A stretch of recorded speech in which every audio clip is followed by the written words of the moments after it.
Guys, ನಾನು ಇವತ್ತಿದ್ದೀನಿ ಕಳಸ. ಇಲ್ಲಿ sports ನಡೀತಾ ಇದೆ ಕಳಸದಲ್ಲಿ.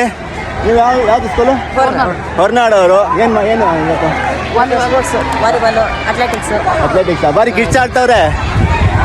ಬನ್ನಿ ನೋಡೋಣ. ಹಳೆ ಲೈಫು. ಕೆಲಸ ಇದ್ದಿದ್ದೆ, ಈ ಸ್ಪೋರ್ಟ್ಸ್ ಆದ್ರೂ ನೋಡೋಣ ಬನ್ನಿ.